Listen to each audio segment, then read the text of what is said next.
Miss Marple in the case of the ink-marked biscuit, 10 Chapter 1. The garden club show was on a pleasant Saturday in late May that the village of Heathcrest hosted its annual garden club show, the sort of unassuming occasion that Miss Jane Marple had long regarded as a fine barometer of local temperament. The air smelled sweet with lilacs and damp soil, and ladies in floral prints and sensible shoes mingled beside trestle tables burdened with sponge cakes, spindly radishes, and prize-winning orchids in little clay pots. It was, by all outward appearances, a perfectly ordinary day. Miss Marple sat near the back of the judging tent, her white lace gloves folded in her lap, her eyes scanning the rows of blooms as carefully as any inspector at Scotland Yard. A keen horticulturist herself, though more out of patience than pride, she had entered only one specimen this year, a rather modest pink camellia. She had no illusions of winning, but she liked to participate, and, as she often said, hear all sorts if you just sit quietly near the scones. This year, the centerpiece of conversation and quiet envy was the much-anticipated entry from Mrs. Isabel Ledger, a widow recently returned from India and now the proud occupant of Rose Hill, a rather neglected Georgian house at the edge of the village. She had entered a rare variety of rose, the Rosa Mirabelle, bred decades ago but seen by few. The rose, if it appeared, was expected to be a sensation, and therein lay the curiosity, for when the judges pulled back the cloth to unveil the competition entries, Mrs. Ledger's pot stood there lush, vigorous, but with one disturbing anomaly. It bore no flower, just healthy foliage, snow bloom, not even a bud. A murmur ran through the assembled ladies.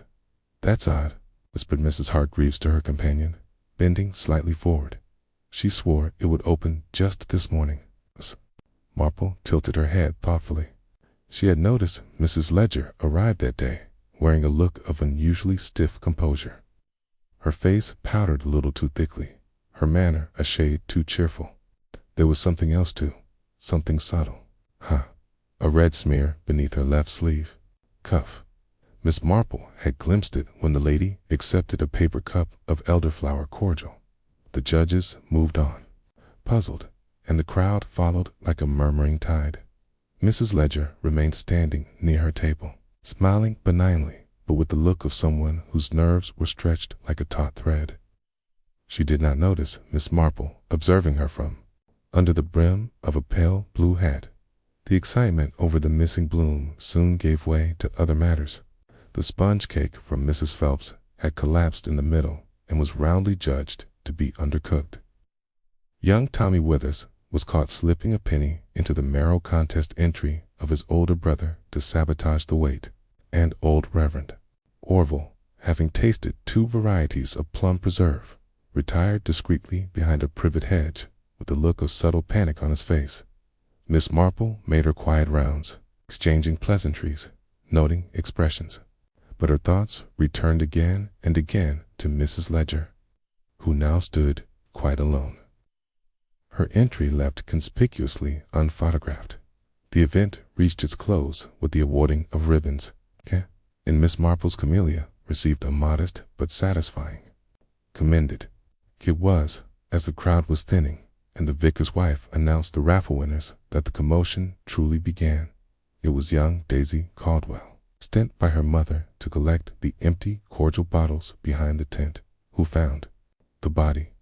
A scream rose sharp into the afternoon air, and soon villagers clustered at the side of the small garden path behind the tent where Daisy stood white-faced, pointing at the rosebed, and there, lying in a crumpled heap among the loam and petals, was the body of Mr. Lionel Cragda, club's secretary and an experienced amateur horticulturist.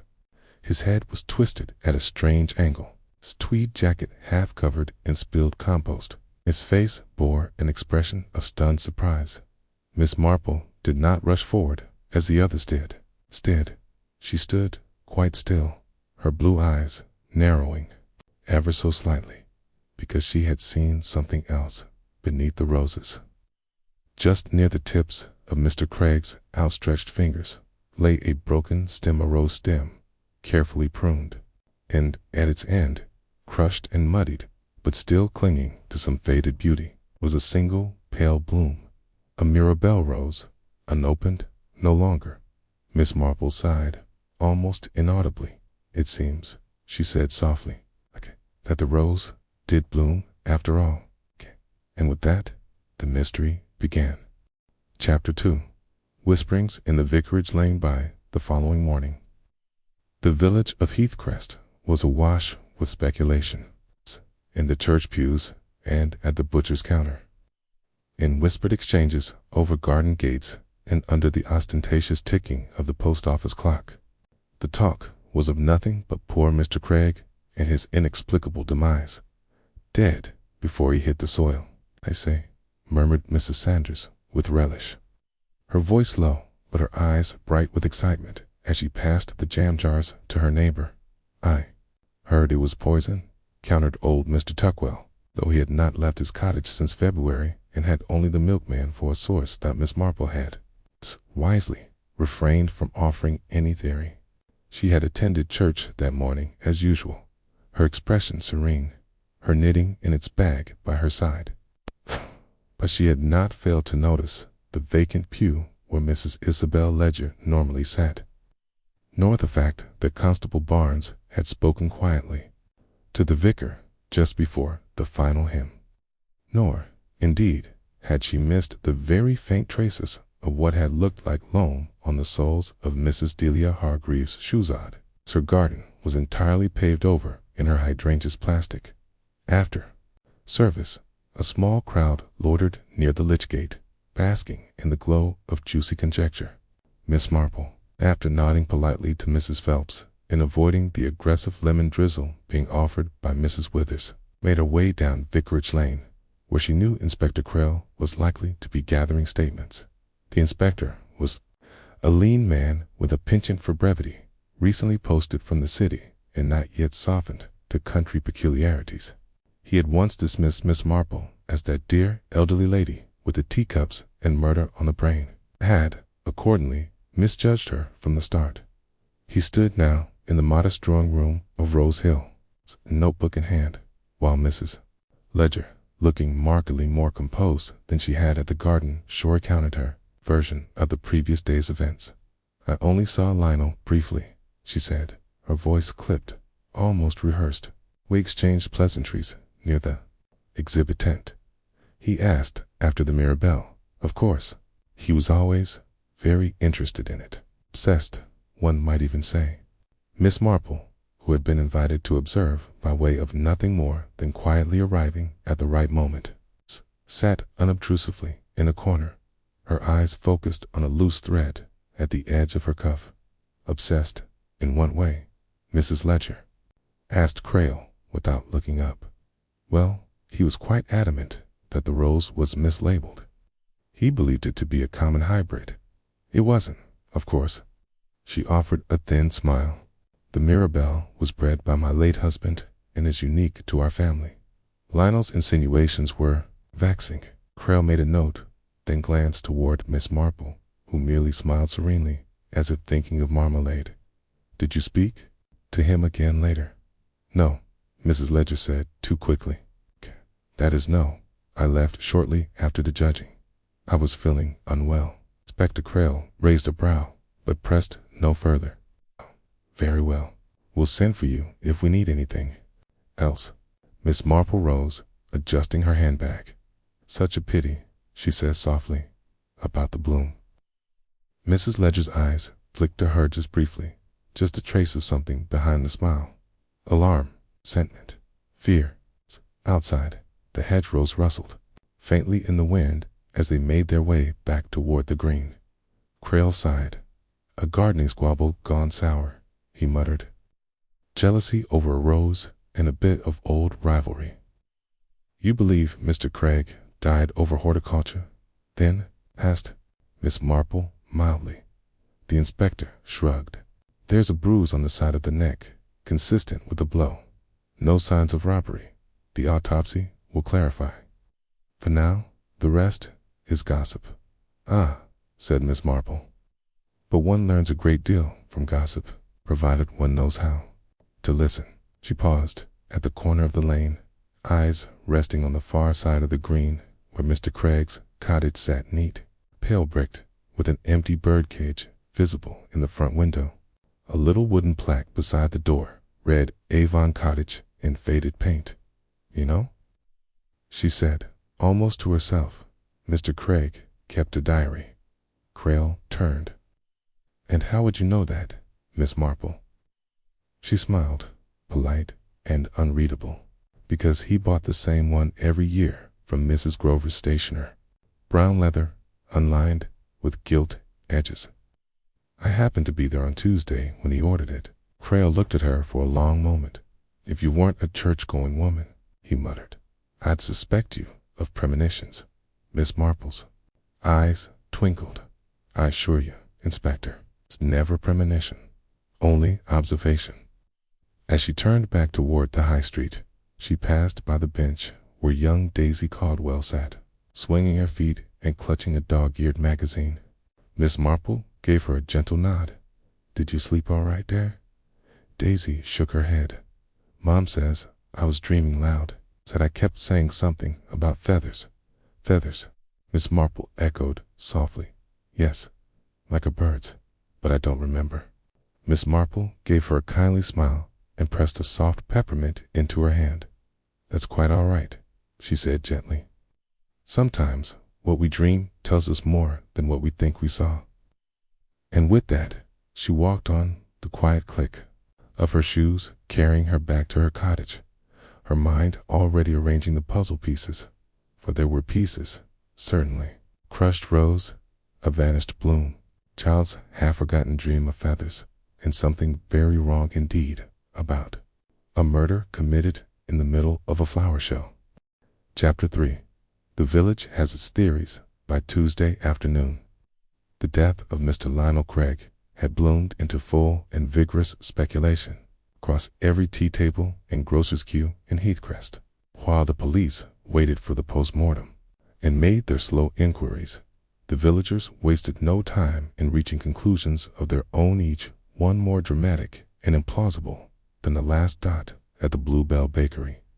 Mrs. Withers confidently told a small knot of women that it had been a clear case of arsenic, citing her cousin's unfortunate cat as evidence. At the butcher's, Mr. Phipps muttered darkly about secret enemies from Mr. Craig's past. Some foreign affair during the war? I shouldn't wonder.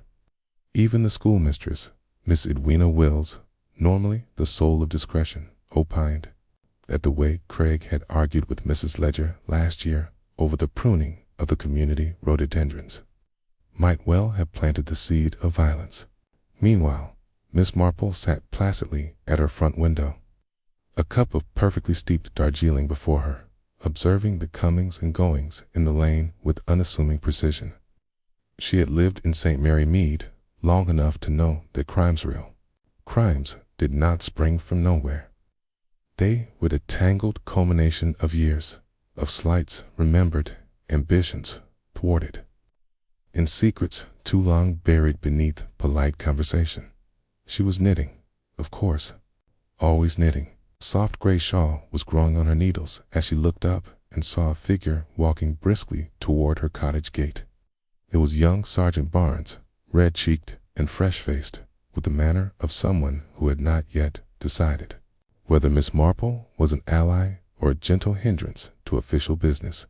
Miss Marple said, as she opened the door before he had time to knock.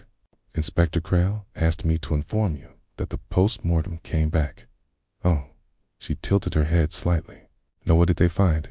The sergeant cleared his throat, clearly trying to keep his tone professional. Mr. Craig died of asphyxiation. There were signs of a blow to the side of the head, but not enough to kill. However, soil and plant matter were found in his throat and airways.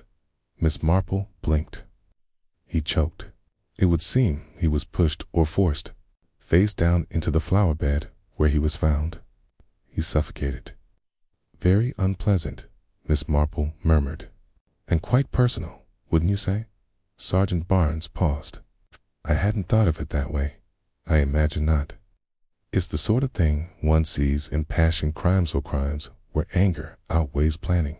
Hello, of course, even the angriest among us are quite capable of a little forethought.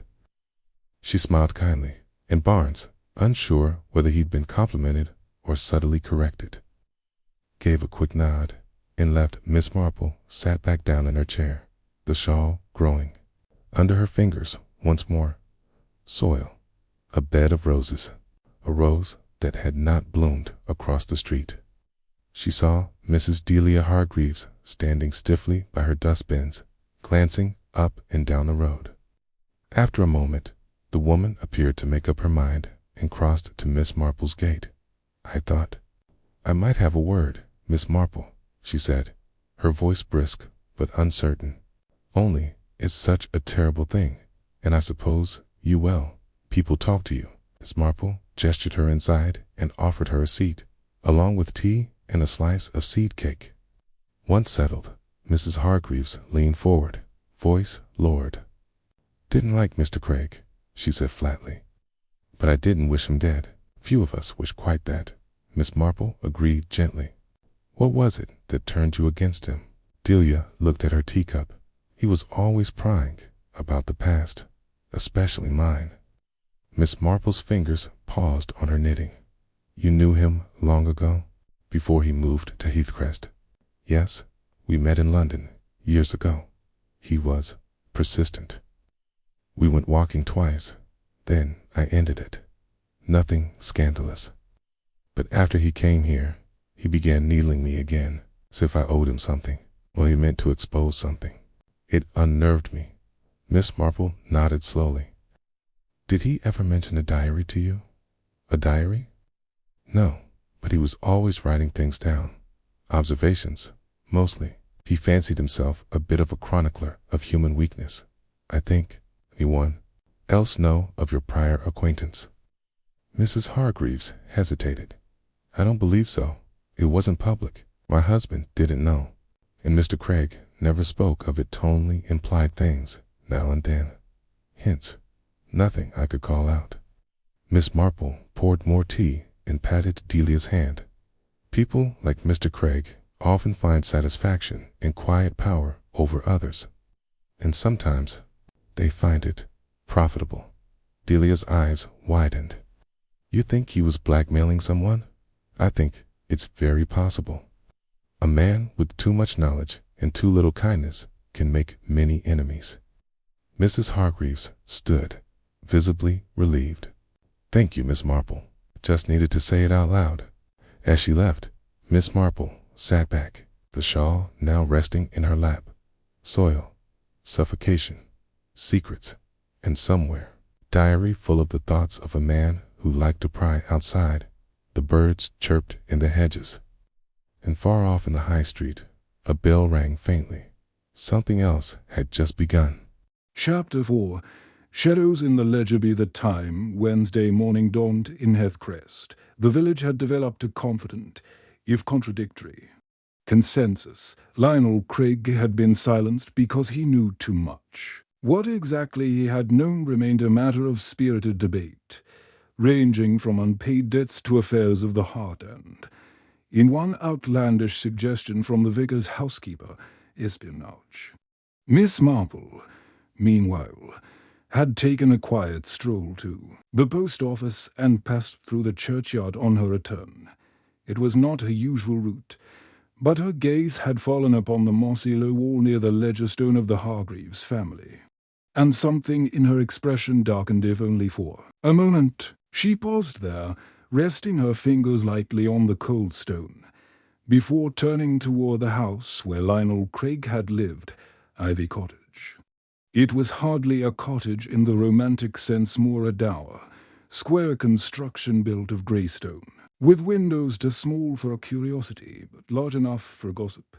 The roses in the front garden, now untended, bent slightly in the early breeze, as though bowing towards some invisible grief. The door was opened by Inspector Crail himself, who raised an eyebrow at the sight of Miss Marple, but said nothing beyond a courteous "Good morning," Miss Marple, you are not trespassing. I hope. Oh no, she replied serenely. I was merely admiring Mr. Craig's roses. It's unusual, don't you think, that only the central one failed to bloom? The inspector stared at her for a moment, then muttered something about botanical mysteries and returned indoors.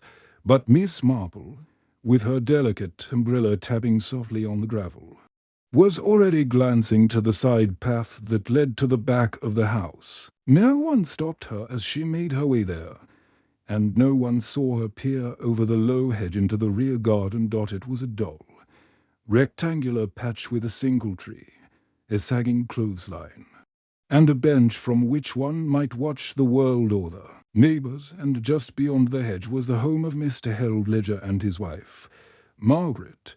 The Ledgers had long been regarded as respectable, if slightly withdrawn. Harold, a retired banker with severe glasses and a permanent stoop, rarely spoke at village events, and Margaret, whom many remembered as a bright, chatty girl in her youth, had grown pale and reserved since a mysterious illness some years ago. There were whispers, of course. There always are. Miss Marple had never much liked Mr. Ledger.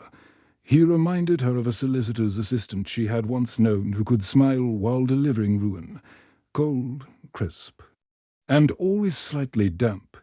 Later that afternoon, when Inspector Crail made a formal visit to the Ledger household, Miss Marple was, quite by coincidence, just outside, adjusting the position of a potted hydrangea. She heard the low murmur of conversation through the open drawing-room window, Crail's voice clipped and professional, and Mr. Ledger's precise and composed.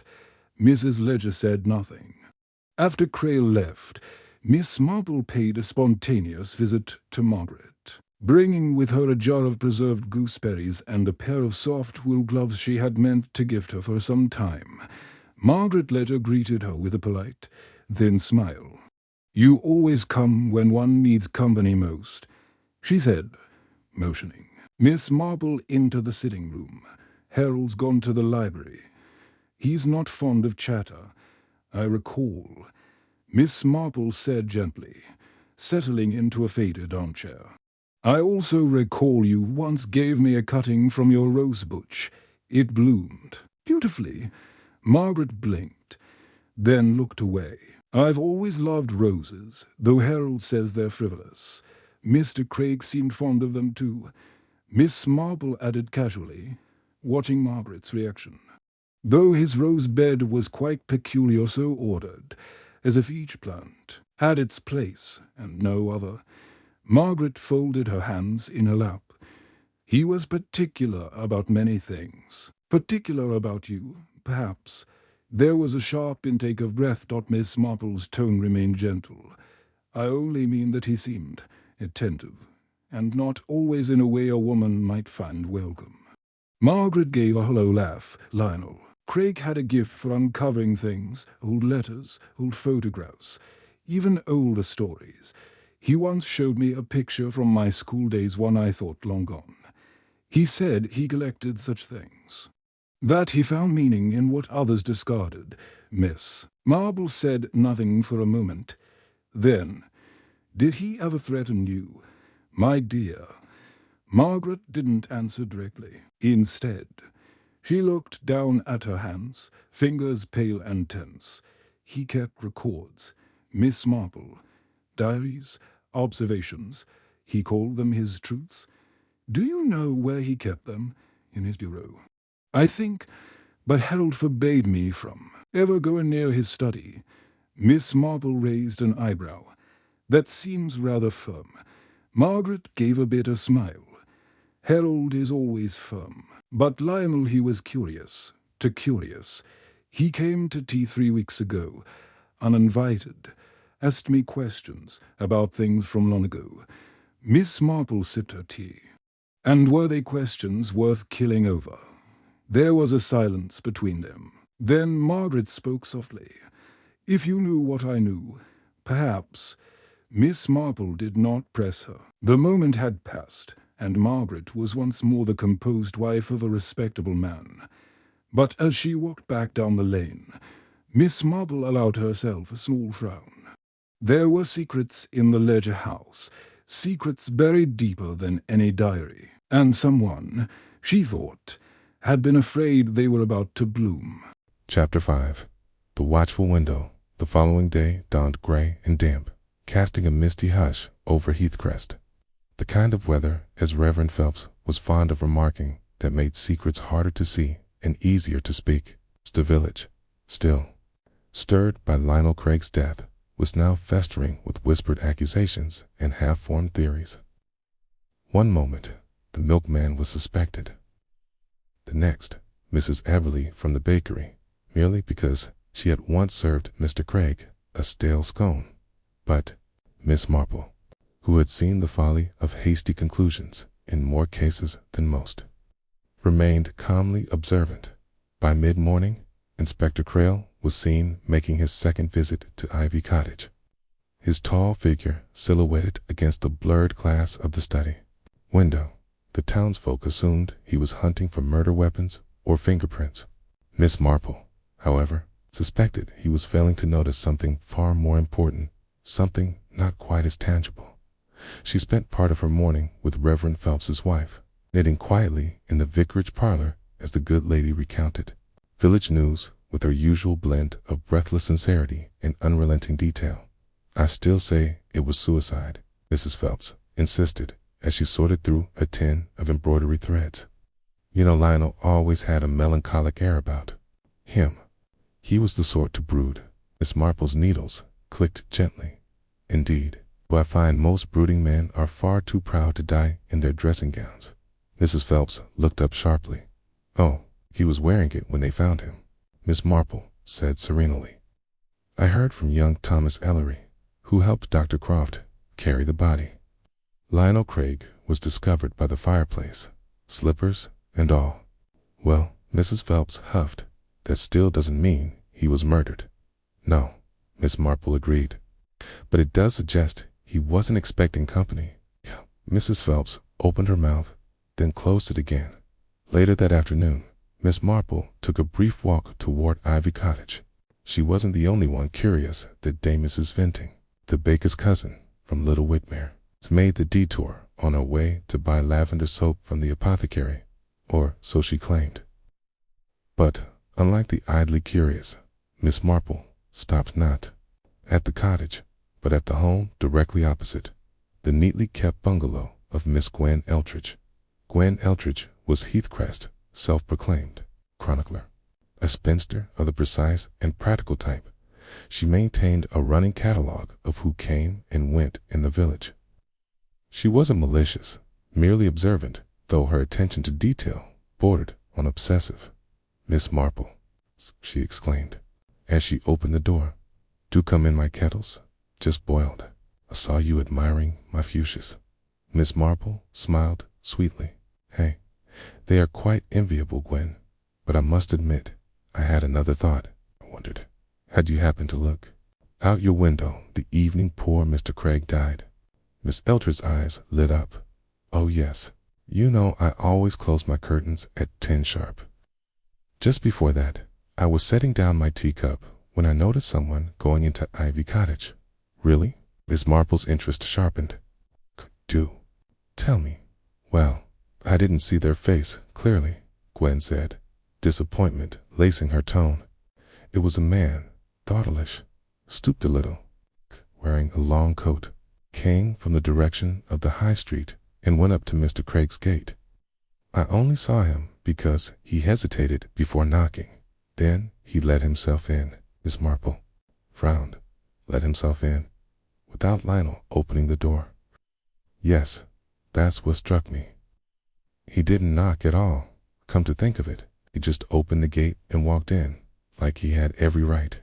Miss Marple thanked her for the tea, declined a biscuit, and walked home slowly, her thoughts already knitting together threads of an emerging pattern.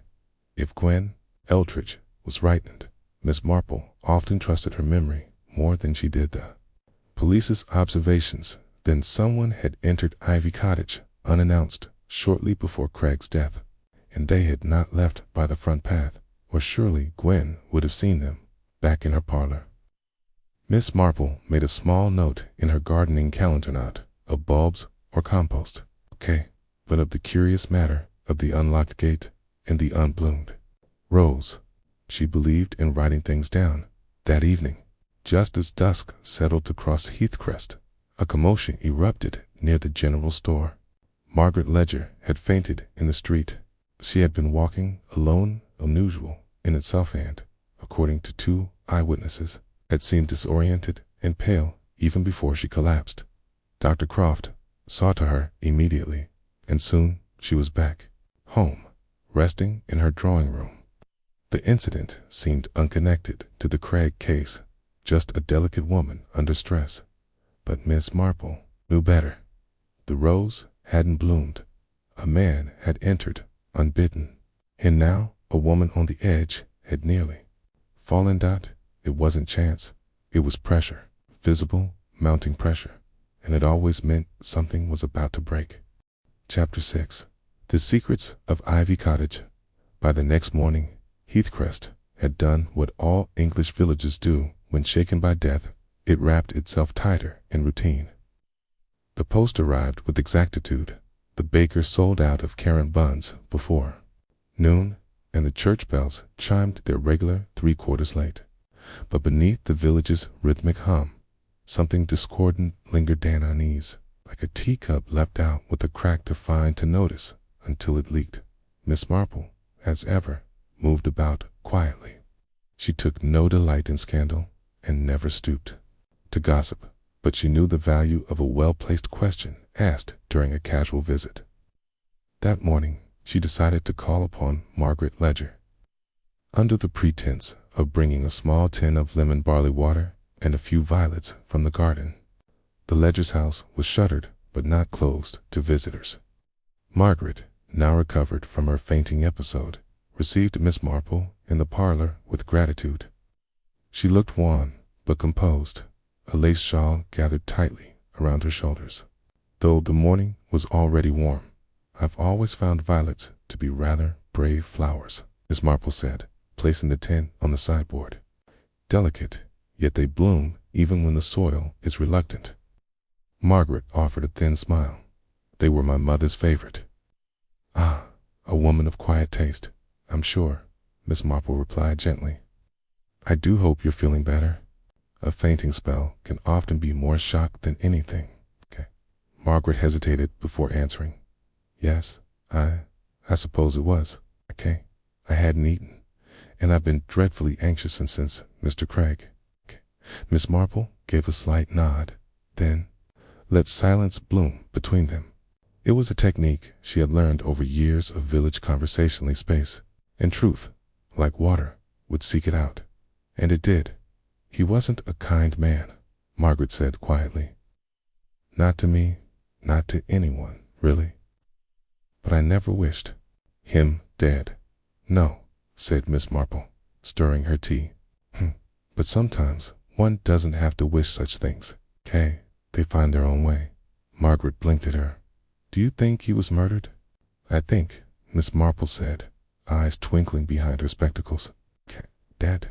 When a man is found dead without a mark, and yet with a look of terror on his face, one must consider more than natural causes. Margaret looked down at her lap, twisting her handkerchief. I shouldn't speak ill of the dead. No, Miss Marple said, but we may speak the truth about them. There was no confession. Miss Marple never expected one. But as she left, she noticed Margaret watching her from the window, her face clouded, not with guilt, but with fear. Someone, Miss Marple thought, had pressed too hard on Margaret Ledger's already brittle nerves. She passed Ivy Cottage next. The constables had finished their work, leaving behind nothing but the faint scuff marks of police boots in the garden path. To any other passerby, the house was simply quiet, but Miss Marple was not any other passerby. She paused at the front gate. The roses were still in bud. In the most central of them, the yellow one Lionel had once proudly called the Golden Admiral remained tightly curled, not a petal in sight. And yet, there on the garden bed was something else, a patch of disturbed earth, not quite neat enough to be from the gardener's spade. Miss Marple made no sign that she noticed. She simply adjusted her gloves and continued. On that afternoon brought with it another visitor to the vicarage, Inspector Crail. He arrived in a dark mood, visibly annoyed at the lack of progress. "We've no evidence of foul play," he told Reverend Phelps over tea, "and yet the whole village treats it like a thriller novel. One even hears Miss Eldridge has begun writing names in a notebook." The Reverend chuckled nervously. "You must admit, Inspector, it was a most theatrical death." Crail sipped his tea. "The only oddity is the missing fountain pen. Mr. Craig wrote regularly in the evenings. Had a very particular gold-tipped quill. Gone now. Might be nothing." Miss Marple, who had arrived moments earlier to return a borrowed recipe book, raised a brow. "People rarely misplace their favorite writing instruments," she said gently, "especially those with orderly minds." Crail looked at her with polite skepticism. "You believe it's significant, Miss Marple?" "I believe," she said with calm certainty, "that a man who writes every evening, who dies midweek with his desk undisturbed and his pen vanished, was interrupted." The inspector considered her words, then nodded slowly. "We'll continue our inquiries." But Miss Marple already had her next stop in mind. She remembered Lionel Craig's peculiar habit of sending his manuscripts to a typist in East Grinstead, Miss Philippa Vale, a woman he had once described as punctual to a fault and possessed of a memory like a cash register. If anyone have seen his latest thoughts, especially unfinished ones, it would be her. The typist's reply came the next day by post, carefully penned in violet ink. "Dear Miss Marple, I regret to inform you that Mr. Craig's last parcel to me arrived, save for a title page. No accompanying manuscript followed. I did find it odd. The title, however, was The Rose That Never Bloomed. Most intriguing. Yours sincerely, Philippa Vale." Miss Marple folded the letter, her expression unreadable. It was the title. It meant something, and someone had gone to great lengths to ensure that it never saw the light of day. Chapter 7. A knock at dusk. The letter from Miss Vale weighed heavily in Miss Marple's thoughts, and she reread it twice before slipping it into the drawer of her writing desk beside an old gardening catalog and a half-used book of stamps. That title, The Rose That Never Bloomed, was not merely poetic. In Lionel Craig's world, where every word was deliberate and every metaphor laced with a pointed meaning, it was a warning bell. What had he intended to reveal with that phrase? And more pressingly, had someone stopped him from doing so? The village of Heathcrest, meanwhile, continued its performance of normalcy. Children played cricket in the lane behind the schoolhouse. Mrs. Weatherby rehearsed her solo for Sunday's hymn, and at the Green Parrot Inn, Arthur Pimble, the landlord's brother from Portsmouth, told anyone who would listen to that. Lionel Craig had enemies as wide as a magistrate's robe. When pressed to name even one, he muttered about literary rivalries and drowned his conviction in a third pint. But Miss Marple preferred quieter sources. She stopped that afternoon at the home of young Thomas Ellery, the constable's nephew, under the simple guise of delivering a seedling rosebush. "From my south bed," Ski explained, handing over the carefully wrapped pot. "Much too crowded. This year, I thought your garden might make better use of it." Thomas, flattered and unsure how to decline, led her into the kitchen while his mother offered tea. But it was the boy's account Miss Marple was after.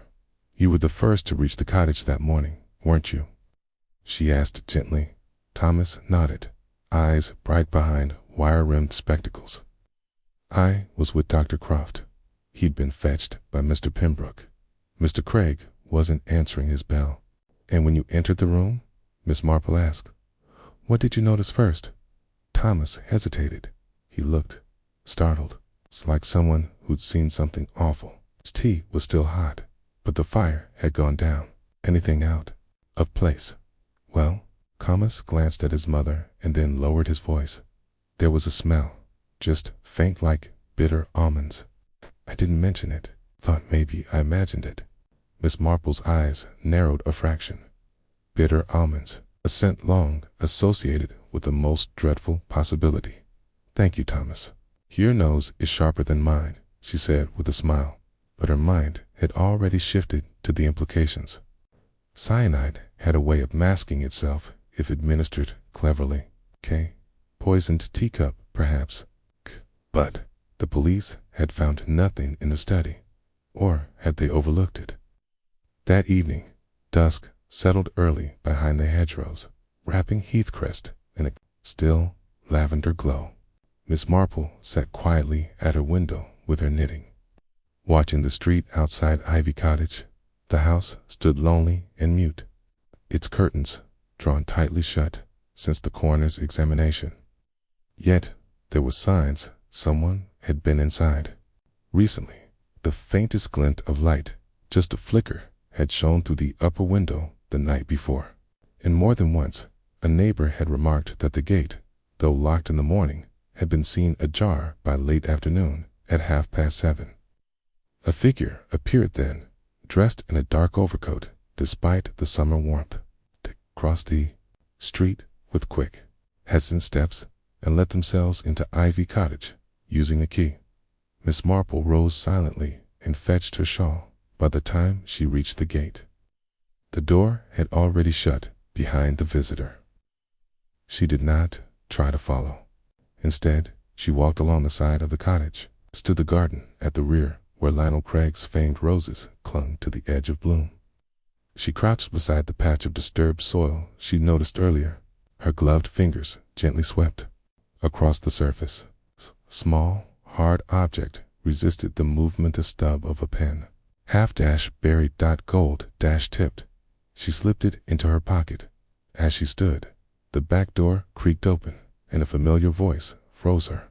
Miss Marple. It was Henry Pembroke, the solicitor. He stepped into the fading light, coat unbuttoned, his face flushed.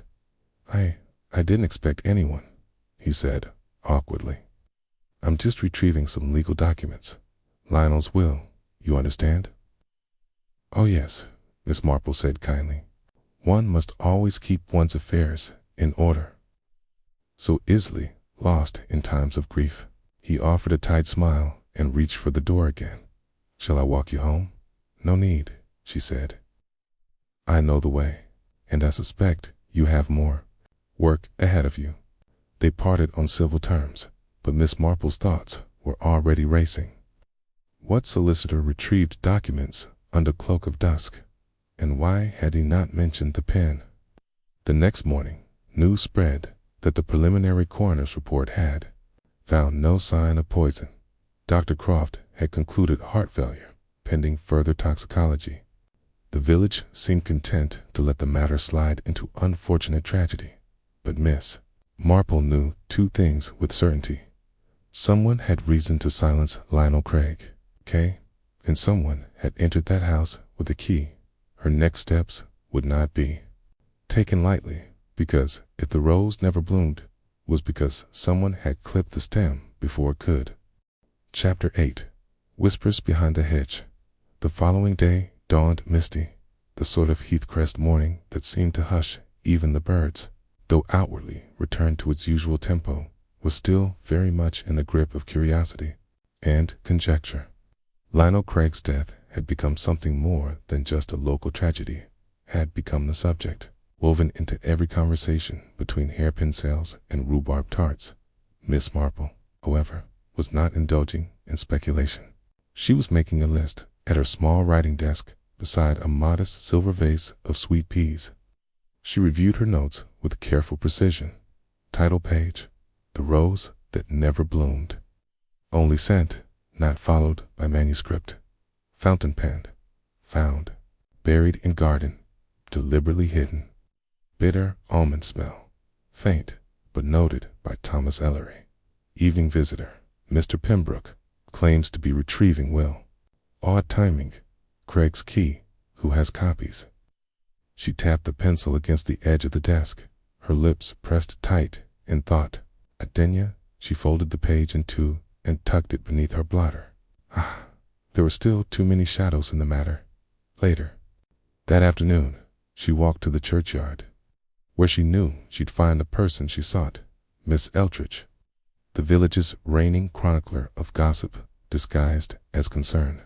The woman was busy rearranging the floral tributes left beside the war memorial, though Miss Marple suspected her ears were tuned for footsteps.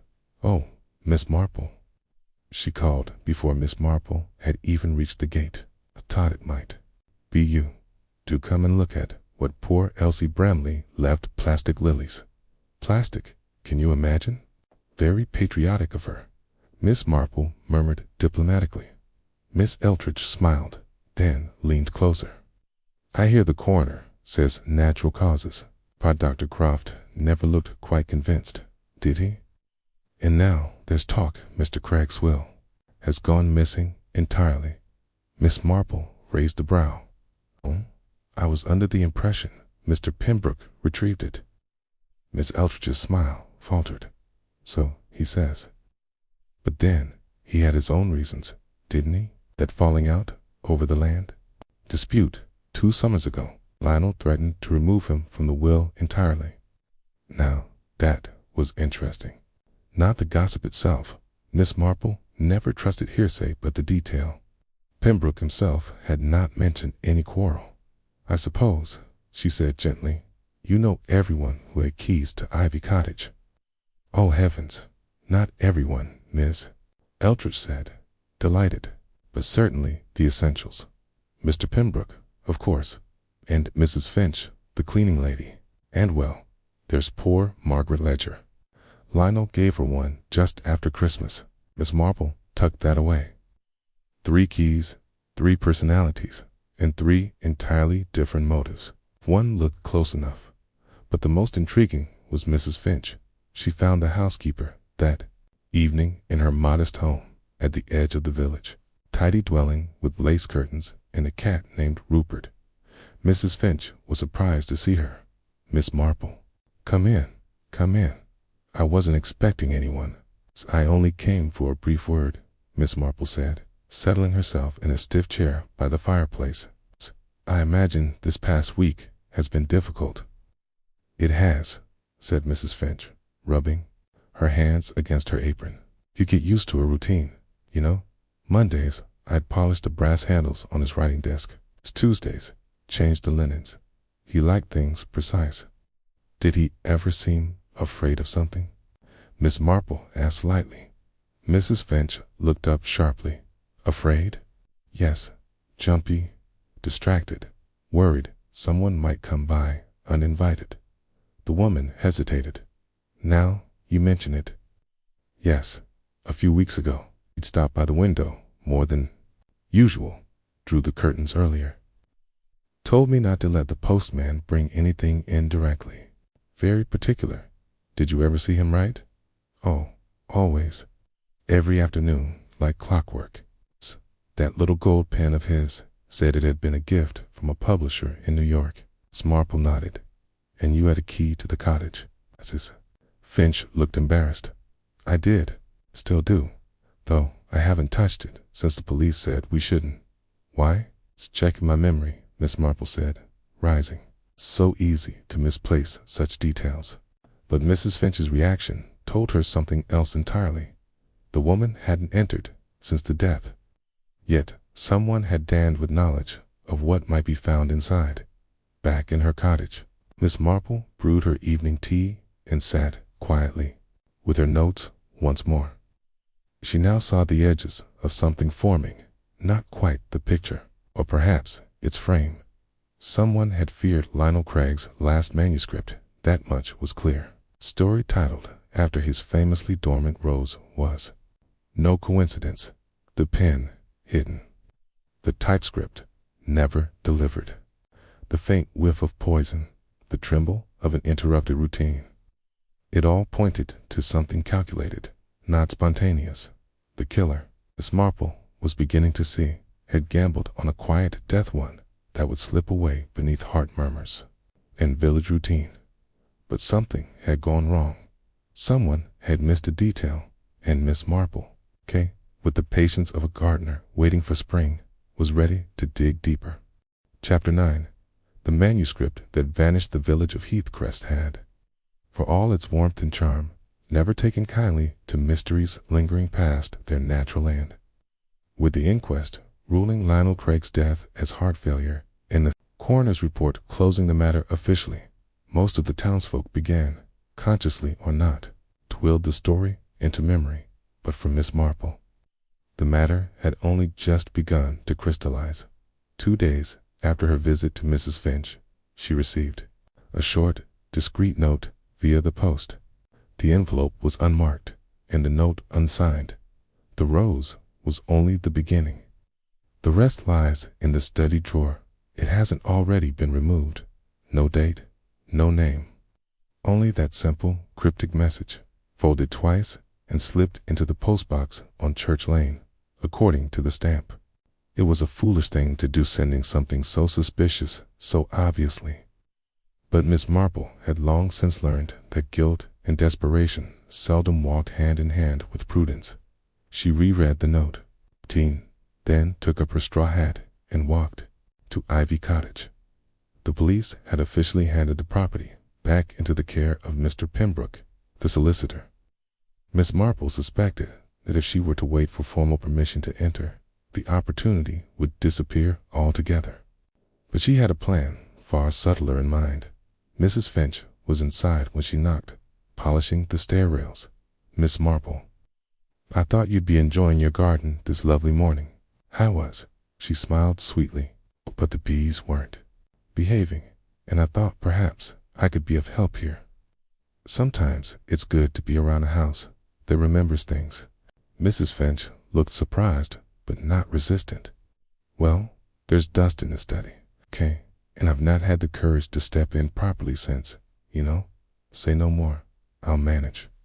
The study was exactly as it had been described, orderly, shadowed, and infused with a faint, stale scent of pipe smoke. Lionel Craig had kept the room precise, books lined with geometric care, its armchair beside the hearth, and a brass-handled desk whose surface bore the ghostly impressions of his final days. Miss Marple moved to the desk and gently opened the drawers. The top one contained little beyond spare ink cartridges and note cards. The second drawer, however, stuck slightly before it gave way, and inside, nestled beneath a folded blotting cloth, was a pale blue typescript. She drew it out carefully. There was no title page, no dedication, only a simple line at the top of the first sheet. Chapter 1. The Rose That Never Bloomed. Miss Marple's heart lifted and then steadied. Here it was, proof the manuscript had existed. She leafed through the first few pages, reading snippets of tightly worded prose. It was fiction, certainly, but like many of Lionel Craig's more caustic short stories, it bore a strong resemblance to local life. Names were altered, yes, but the descriptions were unmistakable. One character, Mr. Byram, was clearly a barely veiled portrayal of Henry Pembroke, the solicitor. Another, Miss Vane, matched Margaret Ledger, almost word for word. And then a sentence caught her eye. Byram's hands had grown soft with ink, but trembled at the mention of the will. Miss Marple blinked. That was no harmless literary flourish. That was a jab, thinly disguised, but unmistakable to anyone in the village. And if Pembroke had read this, no, she thought, more than read, feared, she returned the manuscript to the drawer exactly as she'd found it, made sure there were no signs of disturbance, and exited the study just as Mrs. Finch was tidying up by the front door. "Much better now," Miss Marple smiled. "Though I would suggest checking the west window latch. It doesn't sit flush. A clever wind might nudge it." "Thank you," said Mrs. Finch. Oh, she looked puzzled. Miss Marple left and walked directly to St. Ethelrida's Church, where, she knew, the Reverend Pargeter kept his own curious sort of filing system, a memory that rivaled the British Library. She found him in the vestry, sorting old hymnals. "Reverend," she said, "do you recall the church fete in June of last year, when Mr. Craig read from that peculiar story about a clock that ran backward?" Of course, Pargeter chuckled. "Caused quite the stir, didn't it? A few people thought he was poking fun at Lady Marchbank's embroidery club." And was he? Almost certainly. "Do you recall if Henry Pembroke attended that day?" The Reverend's brow creased. "Pembroke? Yes, though he left early. I remember, because he was supposed to present the cake prize and Miss Eltridge had to do it instead." "Why do you ask?" "Oh, no reason," Miss Marple said. "Only I've been thinking. Mr. Craig did have a talent for weaving truth into fiction, didn't he? An uncomfortable talent." "Yes," Pargeter agreed.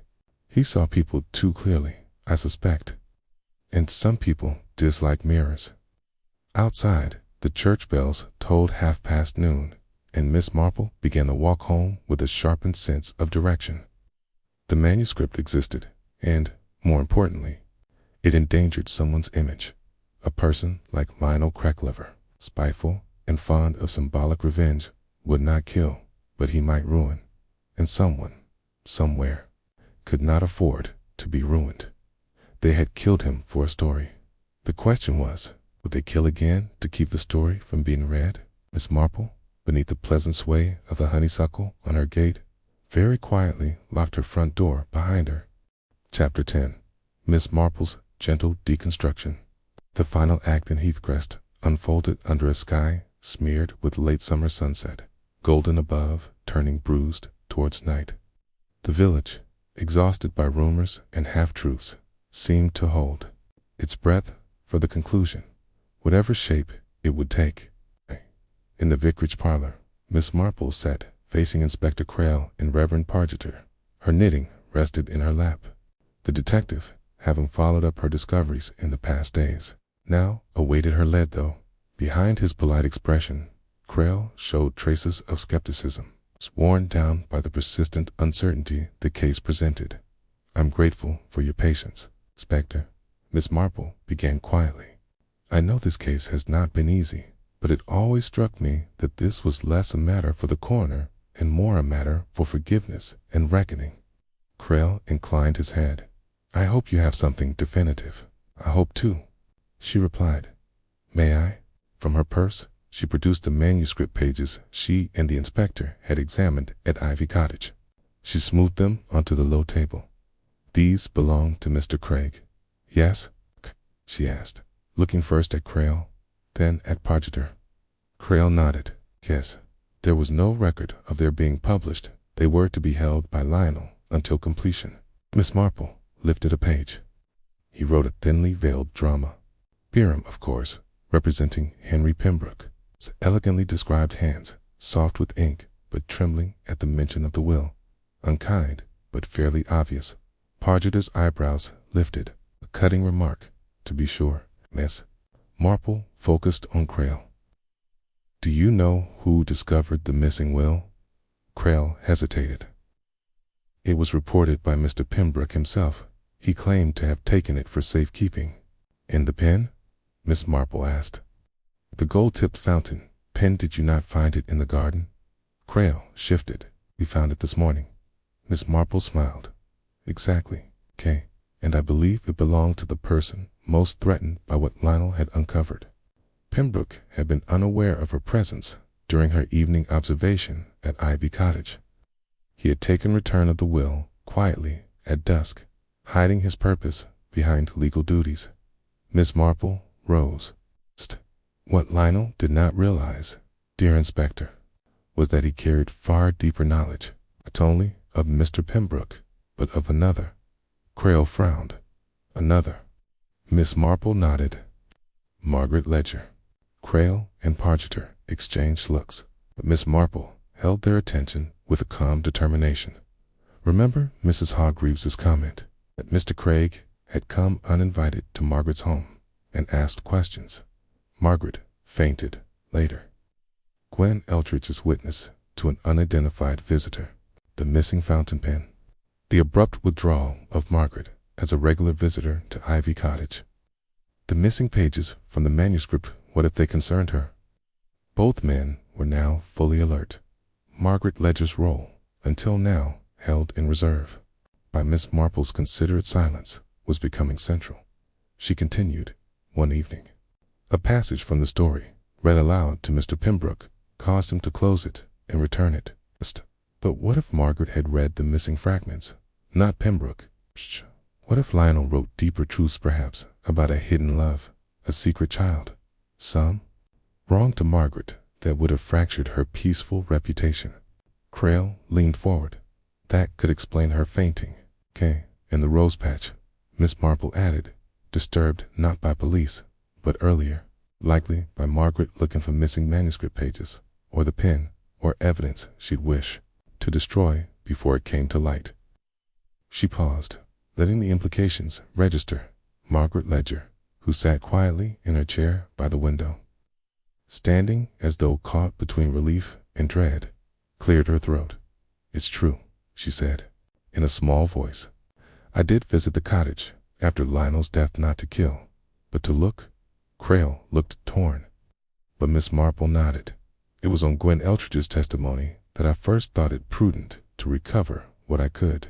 "Tay, what did you recover?" Crail asked kindly. Margaret blinked. "Half a dozen typed page of stories about me. Lionel had written about our childhood. He implied that I had once been violent with him over a prank. He wrote and had later threatened him with the rose thorn. I felt ashamed. I feared he would publish it." Pargeter touched her hand. "And the pages. I tore them up and burned them, but not before I lost my temper with him when I came to retrieve them.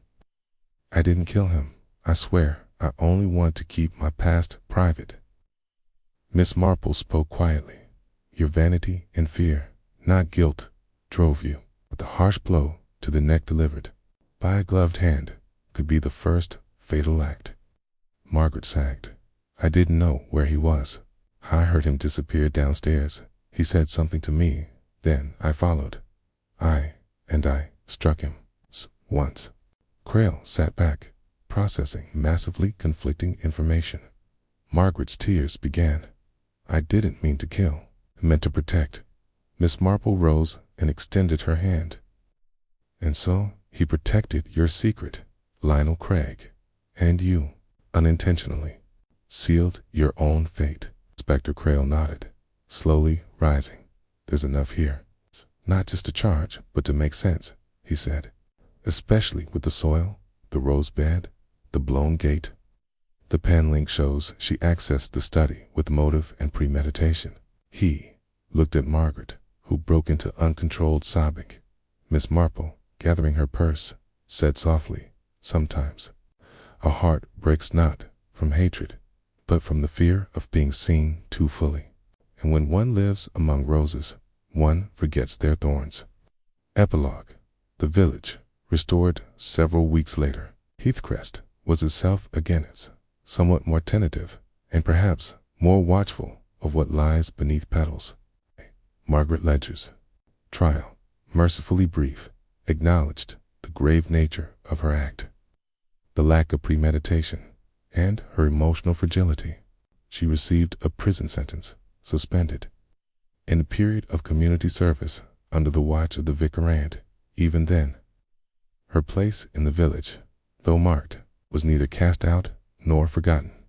Mr. Pembroke remained in Heathcrest, chastened, his role more an aid in the state affairs than a figure of social influence. Mrs. Finch resumed her duties, polishing the brass handles on the study, though she never entered alone. Gwen Eltridge resumed her chronicling, though with an added note of discretion, always hoping the next story won't be of death. Inspector Crail, his manner softened, made a polite point of visiting Miss Marple with his parting thanks. "Shall admit, Miss Marple, that without your gentle prodding, I doubt we would have seen the whole truth until months or years from now. I will be recommending you for whatever can be recommended for." Miss Marple smiled. "You simply must keep watching, Inspector. One learns everything from roses, not just how they bloom, but how they hide what they cannot show, Reverend." pargeter held a small service in the churchyard, where a new Mirabelle rose was planted beside the memorial bench she had gifted. It finally bloomed that summer. Its petals pale and full, the emblem of fragile truths, revealed lost identities and second chances. Miss Marple watched it bloom, knitting in her own garden with a soft smile. She thought of Margaret and Lina Love's secrets that bloomed beneath the surface, and of the slender line between protection and violence Miss Marple had once again uncovered. Human frailty, masking itself in polite veneers, and restored the delicate balance of her village with nothing more than a well-placed question, a patient ear, and the wisdom earned from 1,000 everyday conversations. It was a small and quiet victory. But sometimes the quietest victories leave the strongest. Echoes, and in Heathcrest, the rose at last had the chance to bloom.